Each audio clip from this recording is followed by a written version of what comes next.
everyone, and welcome to another episode of the Modern Indian Parent Podcast. This is the podcast where we are redefining parenting in Indian families. I'm Sanchita Daswani, a pediatric nutrition consultant. And I'm Rinie, a pediatric sleep consultant.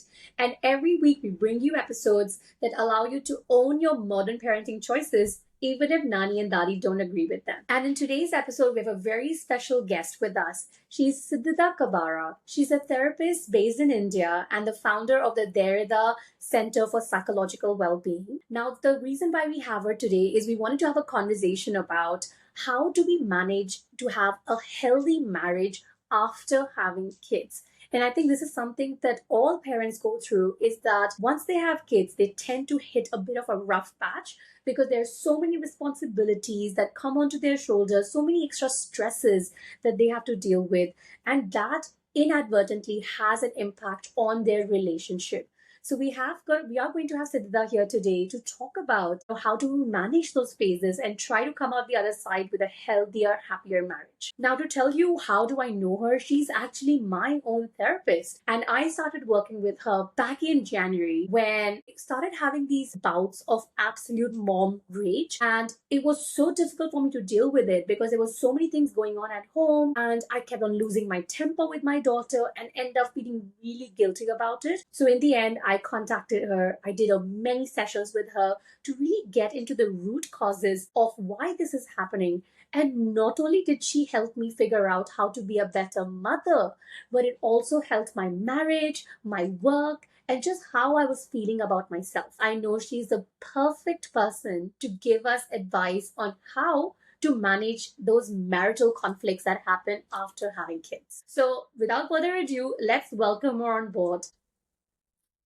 Hi, Siddhida. Thank you so much for joining us today. Thank you so much for the invite. It's good to be here and looking forward to the conversation. Yes, I'm so excited for this. And I have to start because this is something that Rini and I were just discussing earlier. This whole conception, we were talking about this movie, Dil Dharakne Do, when the couple is having some marital problems and the elders are like, oh, just, have a kid, it will solve everything. So I want to know your opinion as a therapist. Does having kids solve marital issues or Yeah. So I'm going to answer this question with a question. If, let's say, an earthquake is coming and the earth is unstabilized, in that moment, would you build a building on the earth? Of course not. Yeah, right. So it's the same way. If the ground is not stable, that does not make sense. Now, parents and the previous generations come from a good place because they came from the point of view that if you have a certain goal together, now you have to bring up the kid. You are going to put in all your energies. You're going to forget everything that was wrong with you and will just focus on that because that's your main goal and that is it. It's about survival. But here, nobody was concerned or nobody was paying attention to the fact if you're happy, if you're doing well as a couple. But now that we are talking about modern Indian parents, I think we are done with the survival part, thankfully because of our parents. And now we are more focused on the genuine questions of life. If we can live a good, happy life, and if we are talking about a marriage, and if we are asking the question, can the marriage be a happy marriage? You will have to put in the work. The kid is going to come in and bring his or her or their own concern, right? It is not going to be like having a kid is a miracle and it is going to patchify everything that might be wrong.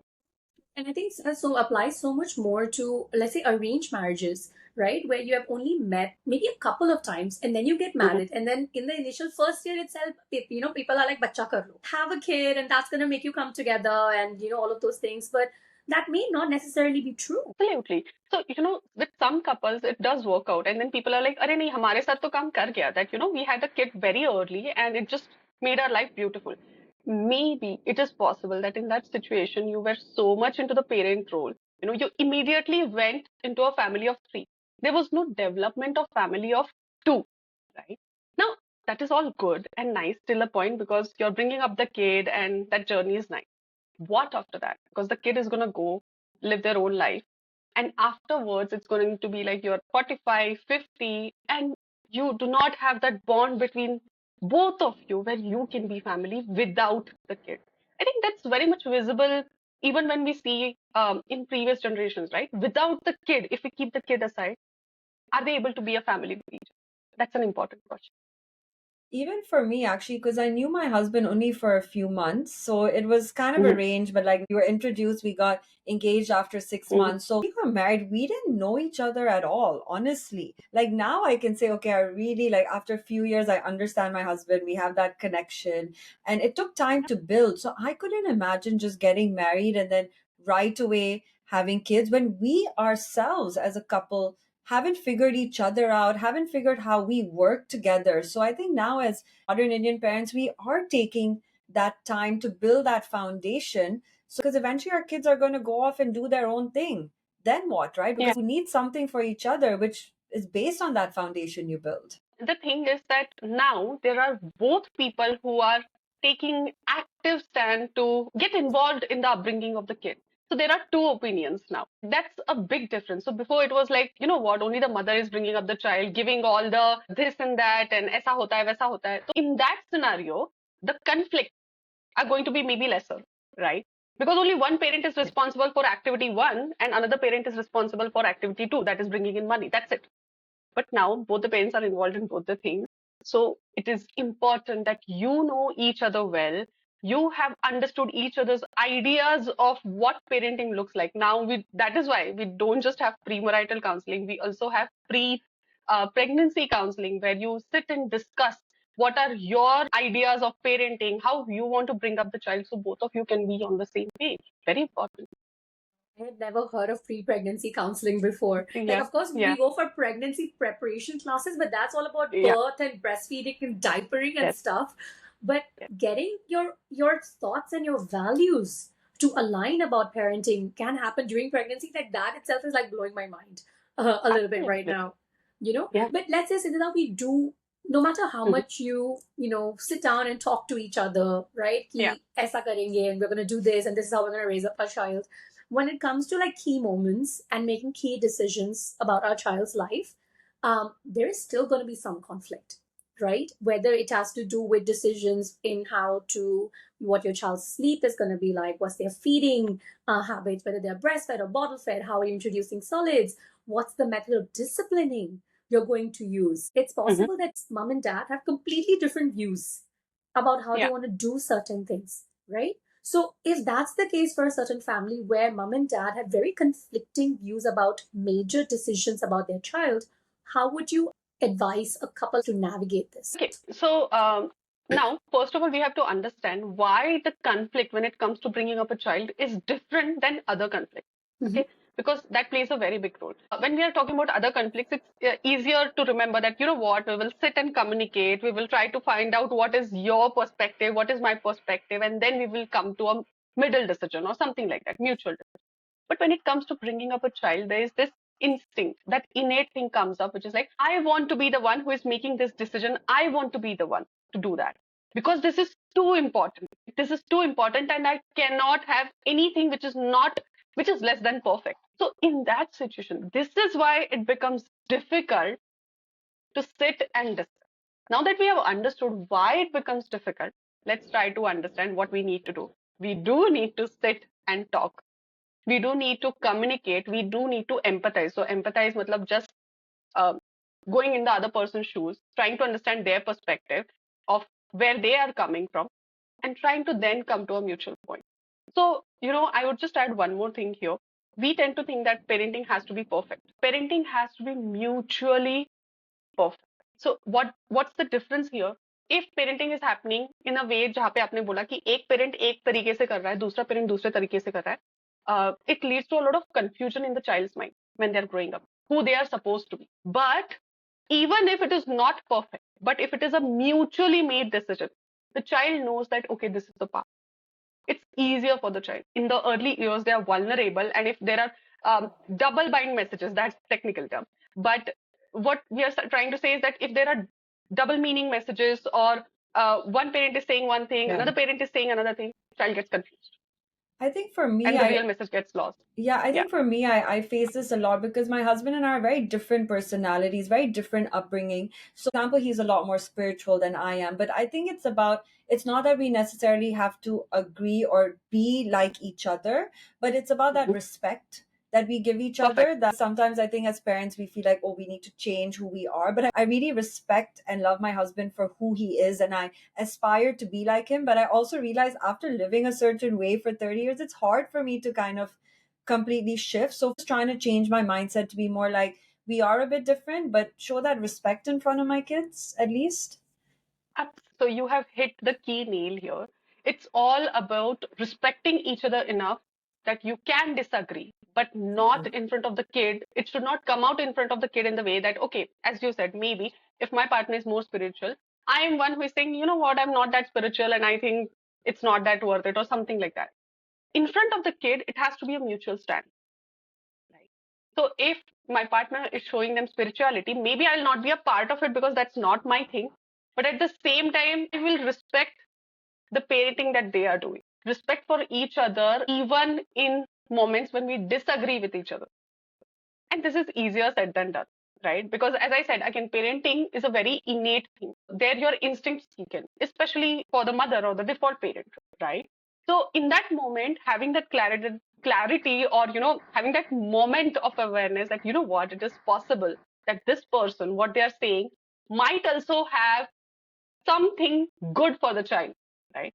And it is okay for me to let go a little. Easier said than done. No, I think that is something like the respect part of it is important because it's not just about what you're portraying in front of the child, but also, like you said, you have to have discussions even Yeah, amongst yourself, right? And having that absolutely. discussion respectfully is very important, right? So let's say, Siddhar, I'm going to give you a bit more of a specific case example here, and this is where I see amongst the modern age parents Mhm. that they're struggling with, which is, let's say, disciplining, right? There is one group of parents who, maybe from their personal life experiences, they are just like, it's okay to whack the kid, ek lagao theek ho jayega. I was whacked when I was a child, Mhm. and my child is misbehaving, so I'm going to do the same thing to get them like disciplined and get them back online. The other parent is just like, no way, no way we are going to hit the child, no way we are going to do this form of disciplining. And you see, this is something where there is Yeah. no gray in, it's whether you hit the child or you don't hit the child, right, as a form of disciplining. So let's say if a certain issue like this comes up where there is no middle ground, right, Mhm. whether it's this or that, then how can parents kind of come to a resolution without driving a wedge in between them? Very beautiful question. So, in the beginning itself, in the beginning years of parenting, you sit down and you make a list of what are your non negotiables for both of you. And then there comes the part of respecting each other as well. That I might not completely agree, but this is your non negotiable. Of course, that list needs to be discussed. There has to be a lot of why do you think this is non-negotiable? Is there any middle point to it? Is it gray? Is it white and black? Once both of you have come down and filtered it down, that you know what, these are non-negotiables for me and these are for you, both of you respect. Because at the end, respect is not just about being in front of the kid. Respect in itself is something like, okay, I know you as an adult, I know you as a partner, but you are also a parent. So I also have to respect your identity as a parent. And that comes from this point that if you have a non negotiable, I'll also stick to that. I have a non negotiable, you also have. Want to give you, like, for example, with me and my husband, we Mhm. had this situation where when my kids were born and I started solids, they weren't eating egg, and my Mhm. husband's like a pure vegetarian. He won't even eat hidden egg. And it was so interesting because as a nutritionist, 2 years down the line, when my kids were like 4, I realized, oh no, I wish I had given them egg earlier, because I just realized the nutritional benefits of it. And I remember my husband saying, no way, I don't want to Mhm. offer egg. And then I just sat down with him and I said, look, this is the reason I feel that they should have it. And like, if you tell me anything lovingly, I'll be very happy, listen in that way. Sometimes we're so like riled up, right? We want to kind of prove Yeah. a point. So when I explained to him that it's for our kids' future, for the nutrition, they were also born early. He's like, I really feel it's that I'm okay, for you to offer it. But I think sometimes also as a couple, we just get a little riled up and we just kind of want to prove a point. But my Yeah. husband keeps saying, just if you speak lovingly and kind, of course I'll listen. Of course I'll, try,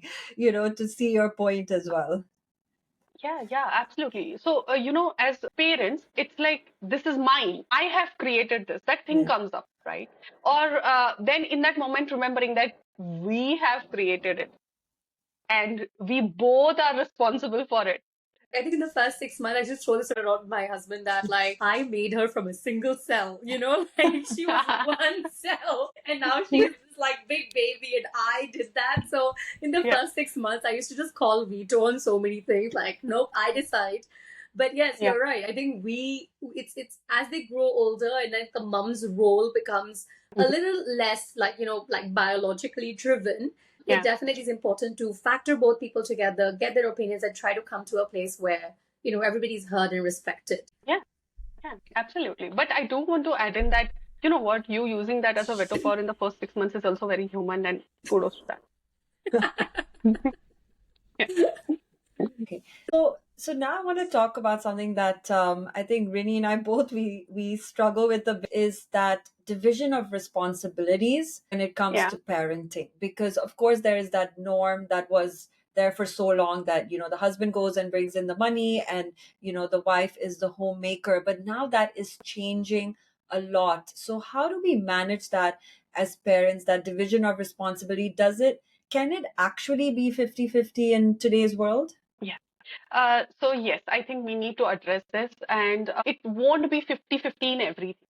Let's talk from the basics. Biologically, as the child is coming out, first it's not 50-50 and that's the honest truth. There's no trying to make it 50-50 in the beginning. However, having said that, this does not mean that there's no division of work. The division can look different, right? If the mother is giving 100% in two, three areas, the father can give 100% in the other two, three areas. For example, if the mother is taking care of everything that the child needs, the father can take care of everything that the mother needs. Because in the beginning years, it is going to be like that. We are not looking for 50-50 in each activity. We are going to look for 50-50 overall holistically, where 100% out of 20 activities, 10 activities maybe are on one parent and 10 are on the other parent, but you try to do it to your best. Having said that, as the child is growing to grow up, this 50-50 will start becoming much more possible where you can divide the things, but still always remember life is imperfect. So we are not going to plan very technically that everything is 50-50. We will always aim for overall, both of you are contributing. Overall, holistically, it is coming to 50-50. This that what you're mentioning right now is reminding me of. I went for this event. It was a poetry event with Javed Akhtar and Shabana Azmi, and we Uh-huh. was just about to get married, and we just got up and we asked them that like as a couple, how do you manage to keep things going and keep things equal?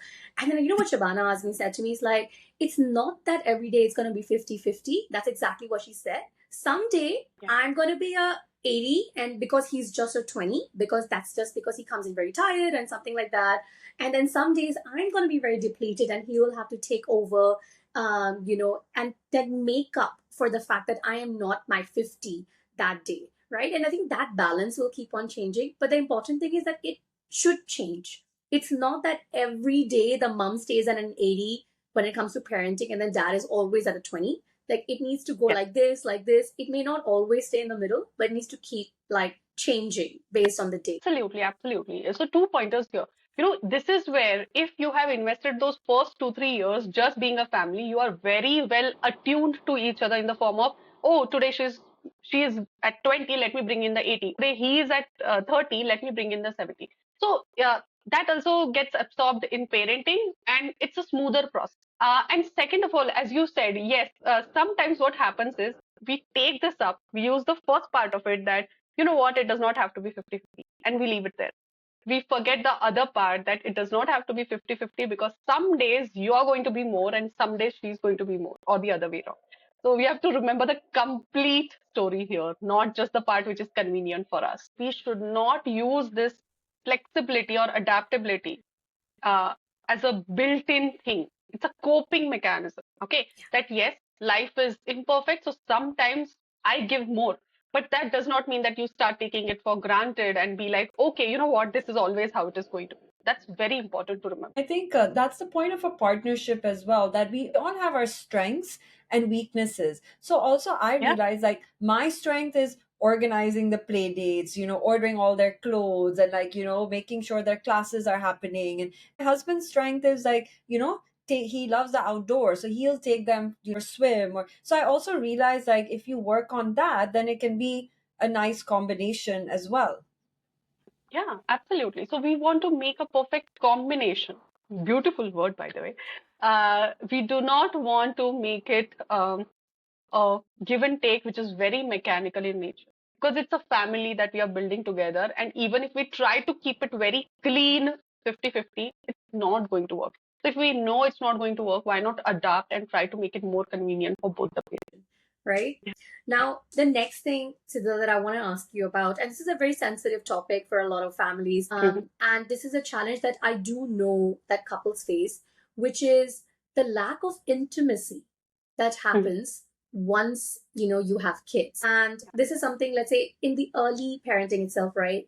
Let's say from pregnancy, where probably you are unable to get intimate because of simply it's uncomfortable or there is some medical complication, all the way in the first few months where you're like, you don't even know what the hell is going on in your life. Or like, intimacy? What intimacy? Get out of my face.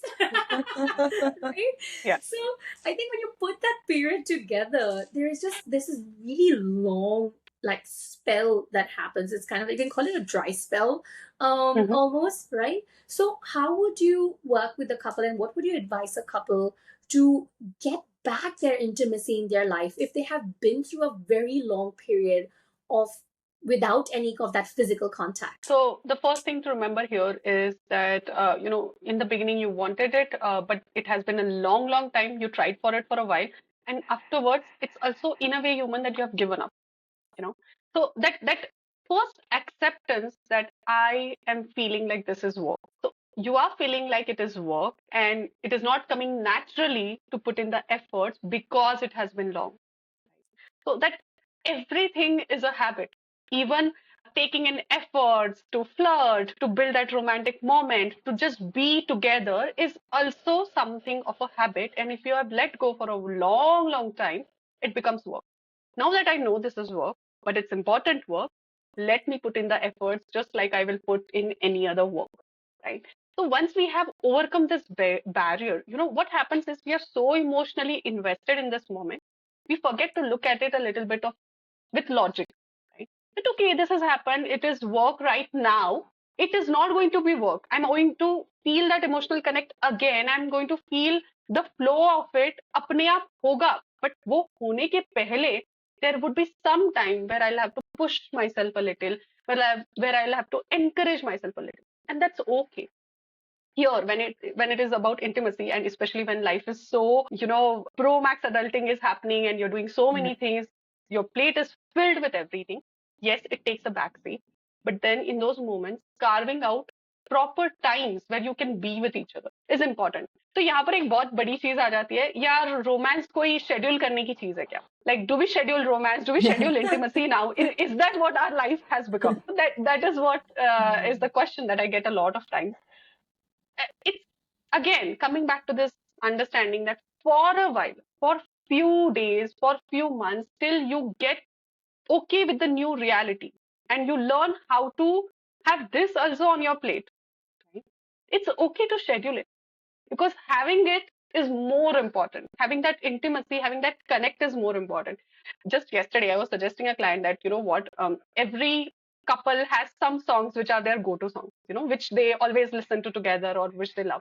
So we designed this activity where you put out the song, and for the entire period of song, you're hugging, you're cuddling, you're just in that moment where you're with each other. You are laughing, but it's just both of you for that entire 4 5 minutes.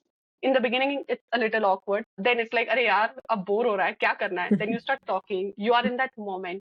Yeah. 1 day, 2 day, 3 day, by the end of 15 days it starts feeling very natural. Now you do not need a song, you just want to do it because you know the reward that you get from it. That's it. So remembering that I have forgotten the reward I get, so it's okay कि अभी मेरा मन नहीं कर रहा है. Second, push karna hai. In the beginning, you do it consciously by scheduling. Once you start getting rewards, it comes natural. That way. So many of us at night, it's like, okay, we've had a long day. We just want to lie down and watch a show and like Yeah. de-stress. That's like generally our go-to. But I really like that I think sometimes you need that little push, which and I like that idea of, just choosing a song to just kind of also set the ambiance, because I know so many Yeah. parents are just so tired, or they're even still co-sleeping, which is another big thing. So they're like, we don't even have, like, where do we do anything, or where do we have, the space for that, Yeah, because yeah. they still have their kids, in the room for so many years. I think here also remembering I have to figure out what works for me and my partner, right? So, for example, I have a couple who can find that time because by night they're very tired. When the child goes to school, they have that half an hour ka time where both of them make time and they're like, okay, this is our time. We'll have that breakfast together. Sometimes that breakfast leads to some things, sometimes it doesn't, but that half an hour belongs to us, right?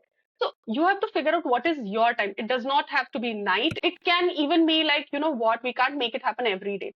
So Rose, bus, ek jhappi or ek puppy. Okay. And on the weekend, we are taking out that perfect one evening because maybe we have the resources for that.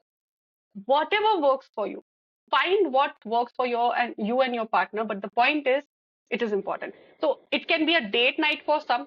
It can be just, you know what, I can't leave the child alone for that many hours. So it is like 15-20 minutes when the child is not there every single day. It can look like anything. Just figure out what it looks like for you. I think that's where like the scheduling thing comes in because first of all, you remember it doesn't always have to be at night because that's what it's always portrayed. It doesn't always have to come naturally, which is also something that we see in the media around us and everything. That like it will happen naturally, that will just come like a force of nature. It doesn't have to be Yeah. that way. And as you mentioned, that 15-20 minutes, it doesn't always have to lead to sex. It could be anything. It's just about spending the time together dedicatedly as a couple, which I would feel somewhere it goes back to, did you build that foundation in the early years of marriage? Before you had kids, was that the relationship that you had? Because they say, right, you want to get the intimacy back. Did you have Yeah. that intimacy before you even had the kid? Because if not, then what do you go back to? Yeah. And I also want to add in one more thing. So sometimes people will be like, Arey yaar, but that becomes very robotic, right? So let's remember we are scheduling a time.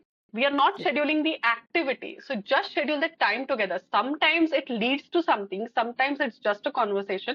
And you know what? Sometimes it's just chai and holding each other's hand. I mean, that's so romantic, right? It can look like anything. You're not deciding what you're going to do together. You're just being in that moment. And you know what? If for a certain couple it works to decide that, then kudos to them. Don't fall for this is the only way to go for it.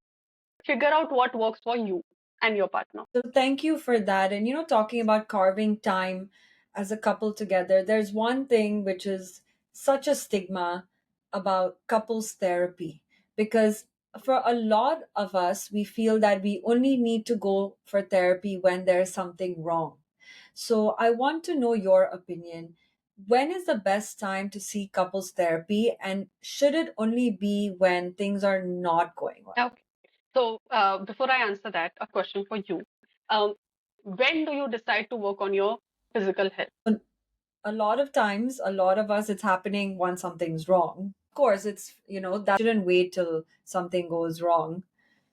Exactly. Exactly. It's the same way. Just like we should take care of our physical health, irrespective of if something is wrong with us or not. In the same way, therapy can also be a preventive thing.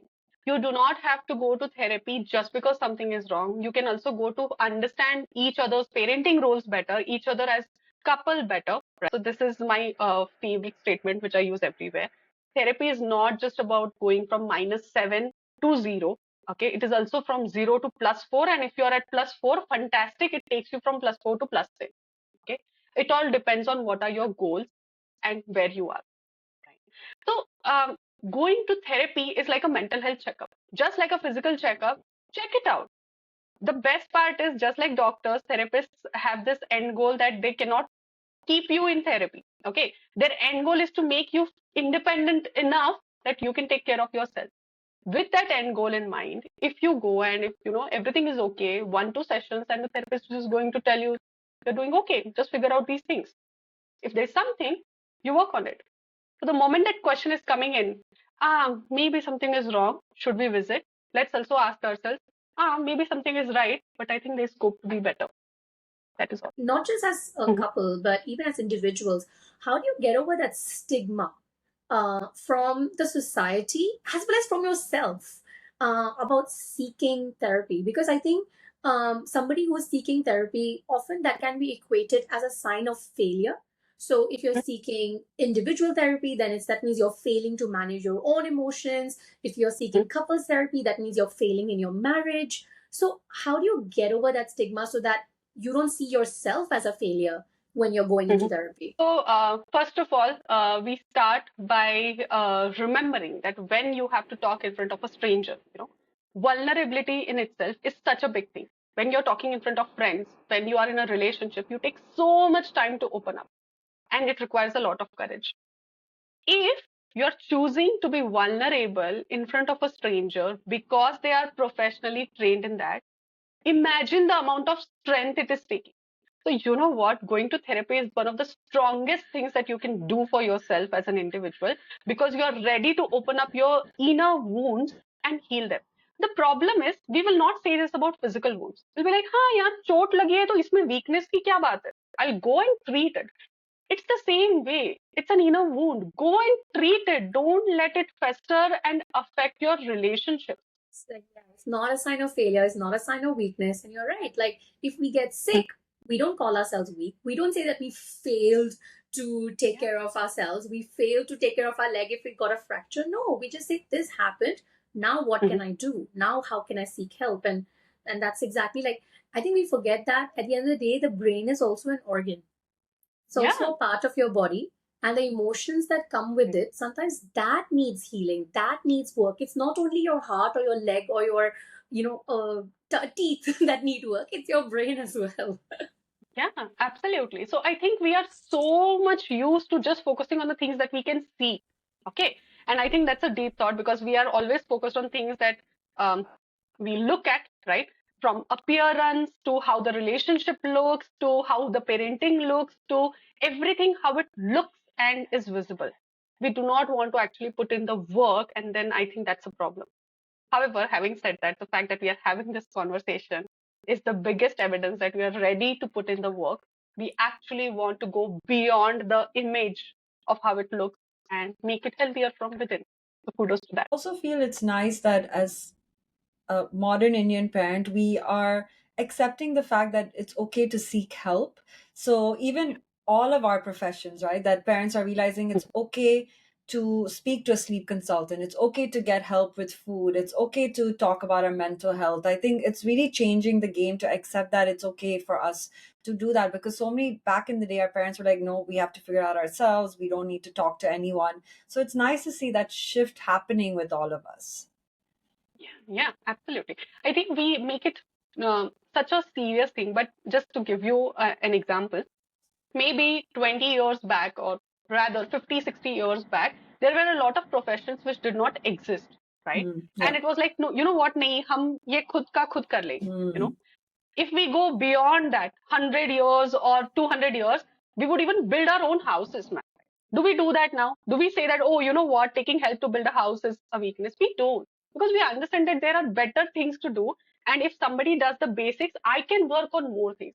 It's the same way. If somebody can help me with the child's sleep cycle, nutrition, make sure that the environment is conducive and healthy for the child's growth, I can take it further ahead. I don't have to start from scratch. I can take it further ahead. That's the only thing. Something we need to remember, right? Like if you can get support for certain things, then why struggle with it? Just take that support and take that step, use that as a stepping stone to take it further ahead. Work on your own Exactly. happiness, work on your child's other aspects of development. Instead of stressing about the basics, but there are people like us to help you with that, right? Exactly. Exactly. Yeah. Exactly. You don't have to do everything by yourself. The world is here to support you. So take the support and grow from it. Sounds amazing. Oh my God. Siddhida, we have learned so much from you today. And I think anybody who's listened to this episode will have such a fresh perspective on how to deal with conflicts, how to deal with parental distribution of responsibilities, right? How to deal with intimacy and how to reignite that passion with after marriage and after having kids. And thank you so much for sharing all of these perspectives. And to everybody who's listening to this episode, the reason Siddhida is here is because I told you earlier, she's my therapist. And, I've been working with her for the past 8 months now. And she has helped me overcome so many challenges that I have faced in my journey as a mother, as a wife, as an entrepreneur. And I really hope that, after watching this episode, you're able to overcome some of the stigma and the barriers that you're facing for seeking help, and just reach out to her. Thank you so much for those kind words. And I hope that everybody learns something from this. And just remember one very important thing to summarize it: take what works for you, adapt, and grow from it. Okay, thank you so much for sharing this, Siddhida. And thank you for everyone who has joined this episode today. We'll see you in the next one.